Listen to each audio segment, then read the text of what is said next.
Hey, what's up, everybody? Welcome back to Drums and Drams. My name's Cameron, and today I'm going to review the 2023 release of Michter's 10-year single barrel rye whiskey.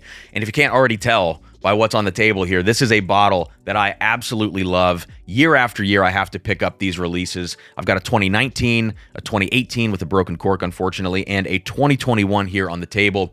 And at the end of this video, after I review the 2023, I will do a side-by-side comparison to this 2019. I think this particular bottle that I have, remember, these are all single barrels, but this particular 2019 really encapsulates what I love about Michter's 10-year rye year after year. It has that rich, creamy, just, I don't know, pseudo-dusty kind of profile to it. And I think it's going to be an interesting thing to compare to this 2023. But first, we have to review the 2023 in this video. And the reason I'm making this review, besides the fact that it's just one of my favorite whiskeys in my collection, is because Breaking Bourbon recently gave this 5 out of 5 for the overall score. And again, that doesn't necessarily mean that the nose, palate, finish, value, uniqueness that they kind of grade on, it doesn't mean that those were all 5 out of 5s. The overall score is more of a, I don't want to say a feeling for them, but it doesn't necessarily reflect all of the individual categories. But even still, to have a 5 out of 5 on Breaking Bourbon is a very rare thing. I think 4, 5, or 6 whiskeys total in the history of the website have achieved that mark for for the final review rating. So anyways, I think this is going to be an interesting review for me. A lot of hype. Everybody out there, after seeing that Breaking Bourbon review, they're saying the same thing that they said about the Michter's 10-year bourbon 2023. Only this time it's not the A barrels, this time it's the H barrels. The barrel that Breaking Bourbon had was H2895. I have H2891. And again, please remember, these are single barrel releases. No two barrels are going to be exactly alike, so we can only judge a barrel on its individual characteristics. And after you have enough data points, maybe you taste 5 to 10 barrels of a particular year's release, then maybe you can start to draw more large-scale conclusions about it. But in this video, I want to stress the fact that I am only tasting one 2023, and the review is only centered on this one bottle. Maybe we can extrapolate at some point, but not right now. So let's get into this. Let's check it out. Again, this thing is age dated at 10 years old. It could be older than that. We have no idea. The proof, I want to be sure I get this right, is 92.8, which is 46.4% ABV. So let's check this thing out on the nose now and see what we get. All right, so for a 90-ish proof whiskey, let's say, this thing packs a huge punch of flavor. I don't mean spice and ethanol. Pure flavor is coming out of the glass, and it's very impressive. I know we're going to do this comparison to the 2019 in a second. I don't remember other Michter's 10 ryes having this much presence on the nose, and that's very exciting. It's one of my favorite attributes of a good whiskey. How much flavor can you concentrate into a given proof point? At this low of a proof, you don't expect this much flavor to come out of the glass. All right, so I'm going to break this down into some categories. The first thing I want to talk about is the top note of this whiskey. It's a combination of creamy vanilla, but it's not super rich. It's not a super heavy note. It's just kind of sitting on the top. It's gentle, all right? Right underneath that, it's punctuated by a ton of wood/oak spice is what I would call it. It's a little youthful, actually, on the oak spice front. It has a little tinge of a raw wood character to it. That's not something I have really picked up on a lot of Michter's 10-year ryes. I did taste a 2022 barrel at one point. Again, only one barrel, and that one felt young and very rye forward, less creamy, less vanilla. This one strikes a balance between that kind of rye forward, spice forward character, which I think is actually uncharacteristic of these 10-year ryes. It strikes a balance between that kind of a profile and also what I think is more characteristic of these, which is that very sweet, rich, bourbon lovers kind of rye.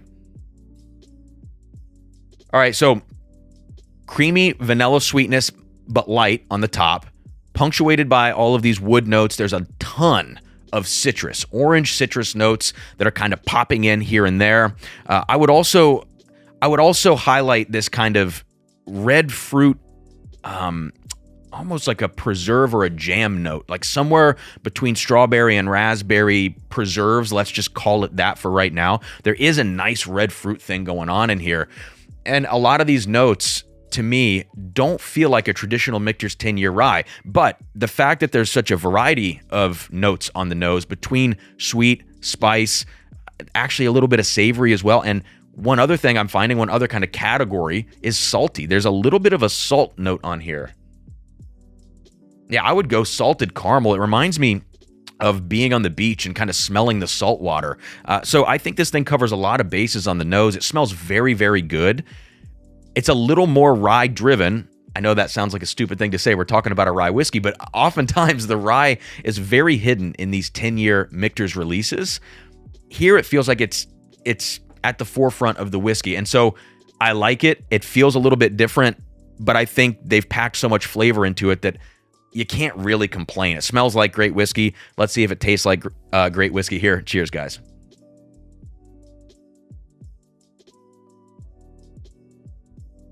Wow.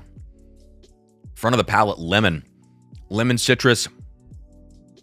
A little bit of this oak spice I was talking about, kind of this woody spice.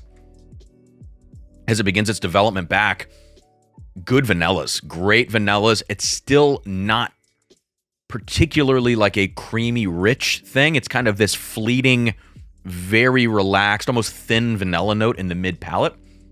And as we get into the finish now, yeah, good sweetness hanging around. Some of those citrus notes are still popping through.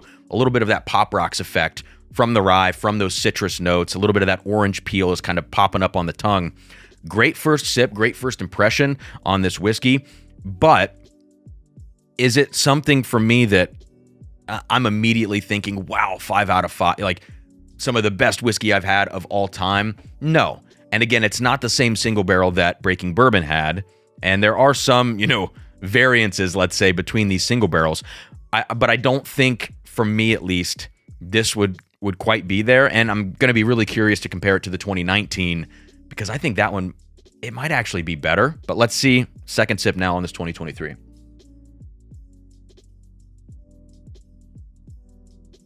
Oh, man, it is really good. It is very, very good. It's getting sweeter and sweeter on each sip as my palate acclimates to that kind of intense rye spice.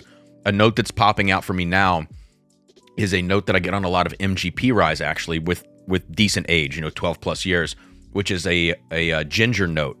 This one's kind of sitting heavy on the mid palate. Everything else, again, spicy up front, that vanilla sweetness.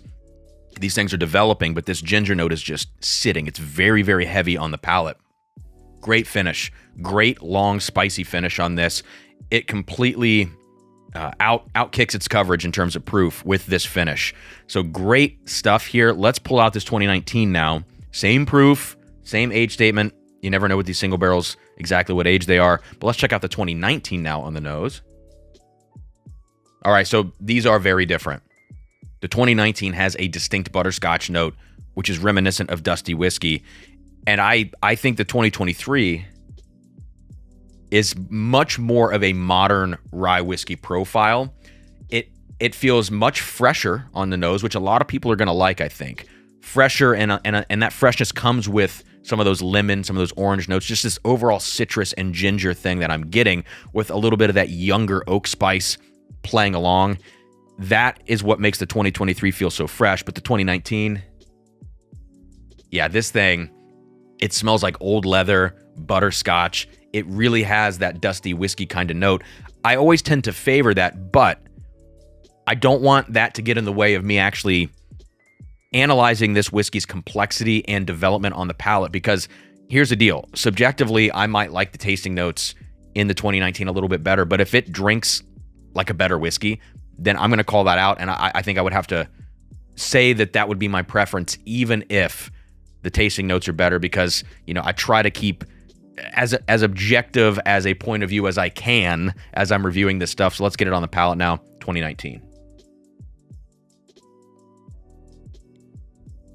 It's flatter. And you might expect this. Like, the way that the nose feels on the 2019 is much more relaxed. I would say silkier, actually, but there's not as much of that flavor concentrated into the given proof. So I do like the flavors, but it's there and it's gone. The finish doesn't have any of that Pop Rocks kind of citrus, younger oak spice effect. And while I do like the profile, the better drinking experience, I think, is this 2023. Yeah. I mean, it's not close, actually, in terms of drinking experience. 2023 doesn't have that silkiness on the palate quite as much, but I think more people are going to like this 2023, I would say, over the 2019 for the drinking experience.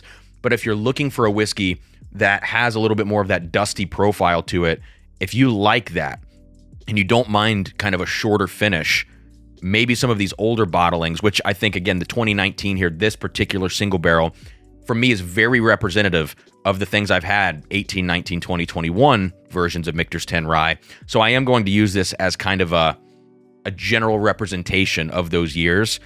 If that is your preference and you're not looking for something that feels like a very well-developed, in some ways MGP-like rye whiskey with some younger qualities, you might go for the older ones. But I think for a lot of people who pick up this 2023, they're not going to be disappointed, especially if they taste like this particular single barrel. Do I think you need to run out and chase H barrels in particular? I don't know, because I haven't tasted enough to really make that argument one way or the other. But I would say, because this barrel is not screaming whiskey of the year to me right now, at least, I can't see the hype of overpaying for this on secondary. I think these are starting to climb, especially these H barrels, which is kind of sad. They were sitting at around $250, and SRP for this bottle is somewhere between $180 and $200, I think. $250 is not a crazy markup on secondary, especially if you get it shipped to you, but I just don't see this being something that should climb to $275, $300, $350. It's not worth that to me. It's a very, very good whiskey. You're not going to be sad to own this bottle. You need to like rye. It's no longer a bourbon drinker's rye if they taste like this particular barrel. It's more of a rye lover's rye, but with great development and a crazy amount of flavor packed into the proof. That's going to do it, guys. Let me know if you found this review helpful in the comment section. Hit that like button. Subscribe to the channel if you enjoy what you're seeing. Check out the Drums and Drams Patreon. Cheers, and I will see you guys next time here on Drums and Drams.